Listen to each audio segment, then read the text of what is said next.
Hello, listener, and welcome to Book 2, Chapter 6 of Bite-Sized Tales, the Flash Fiction audio podcast. In this week's story, a scared little girl gives you a glimpse of her perspective. A Halloween Haunting, Cathy, written and read by Wayne Cole. It was a scary night. The rain poured down outside, and the thunder was so loud the windows just kept rattling. Even our big fluffy dog Jack knew that it was dangerous, so he was hiding under the couch and whining. Sometimes I think Jack is smarter than Daddy. Instead of hiding like we should have been, Daddy picked me up and tried to calm me down. Being in his arms did make me feel a little better, but he just didn't understand. I had to try to get him to. But the scary woman comes when it storms. We've talked about this, baby. The scary woman isn't real. Daddy always says that. He's never seen her. If he had, he would know. But Daddy, I've seen her. I try again. I just want to get through to him. He thinks I made up the scary woman with my imagination. I didn't, though. I've really seen her. I see lots of scary people, but she is different. She keeps coming back. Always during the bad storms. The other scary people are just out there in the world, but the scary woman comes to my house. I'm shaking because of how scared I am. I know she's coming, but it feels different this time. There, child. It's going to be okay. My grandma puts her hand on my shoulder and I stop shaking. She can do that. She makes me all calm, even when I'm super scared. Daddy never sees her or talks to her, though. I keep telling him that he's being really rude, but all he ever says is that Grandma's dead and I shouldn't talk about her. I don't know what the word dead means, but I'm not going to stop talking about Grandma. I love her, and I won't ignore her like he does. I look at her and she's smiling. I look back at Daddy and stare into his eyes.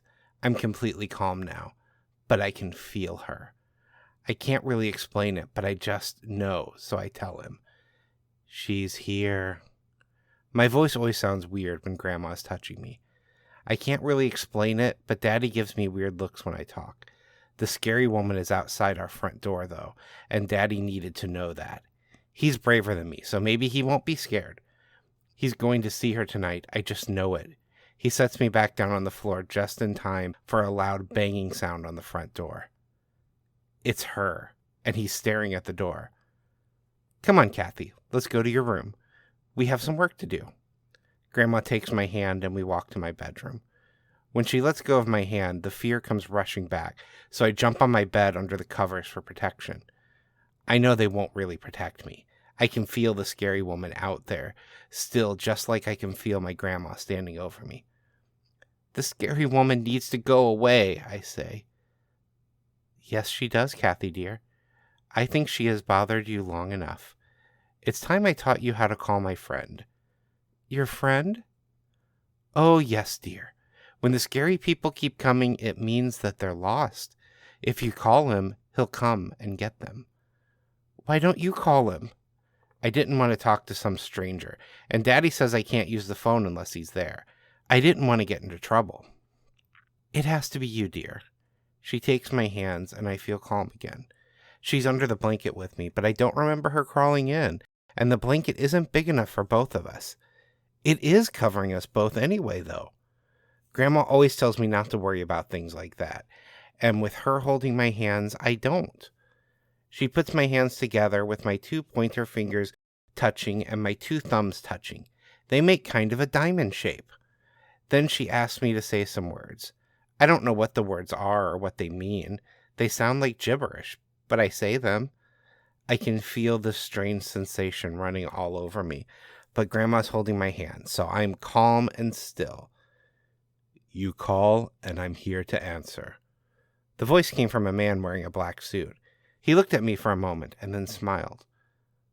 Why, hello there, little miss. I don't believe we've met. I'm Cathy. Who are you? Oh, I'm just a friend of your grandmother's, and now I suppose I'm a friend of yours. So what can I do for my new friend? The scary woman's here, and she needs to stop coming here. He turned to look towards the living room. Ah, I see. She just ran off into the night. Don't worry, though. I'll take care of her. He looked over at my grandma. Don't think I've forgotten about you, Elizabeth, my dear. She's almost ready to take your place, and when that day comes, I'll be back for you. Then he did something weird. Then he did some weird heel-tapping thing and turned to walk away. I couldn't see him anymore through the blanket, but I knew he was gone. Daddy came back into the room. I could hear his footsteps on the floor. I could never feel him like Grandma, the scary woman, or my new friend. It's okay now. The woman at the door is gone. Grandma was still holding my hand, so I was completely calm. I know, I told him. I did know. I could feel when she ran away, even if my new friend hadn't told me. I turned my head to look up at him. It's going to be okay now. He's coming to get her. I called for him. I was proud of myself for learning how to take care of problems like the scary woman, but my voice sounded all weird again. Grandma let go of my hand, and all these emotions rushed back into me. I was suddenly so tired and just wanted to sleep. I lay down in my bed, ready to fall asleep. But when I blinked my eyes, Daddy was still standing over me, looking really worried. I was surprised to see him still there, but didn't want him to worry. Hi, Daddy. I'm not scared anymore. I am tired, though. Good night. I rolled over and fell right to sleep, knowing that the scary woman would never bother me again.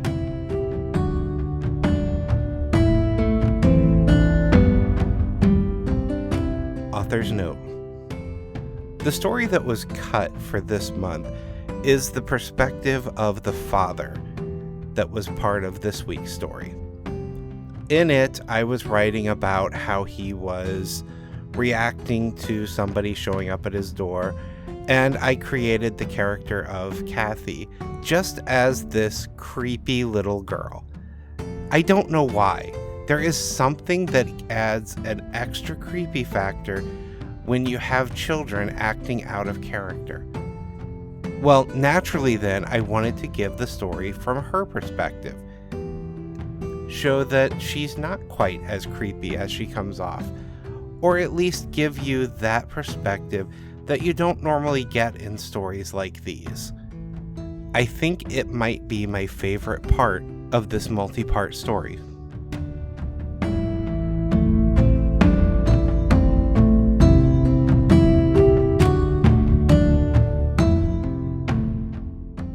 This chapter of Bite-Sized Tales has been brought to you under a Creative Commons Attribution, Non-Commercial, No Derivatives, 4.0 International License. Intro and outro music is Fantasy Motion by Alexander Nakarada, provided under a Creative Commons 4.0 license. If you enjoyed what you heard today, we would greatly appreciate reviews and recommendations to your friends.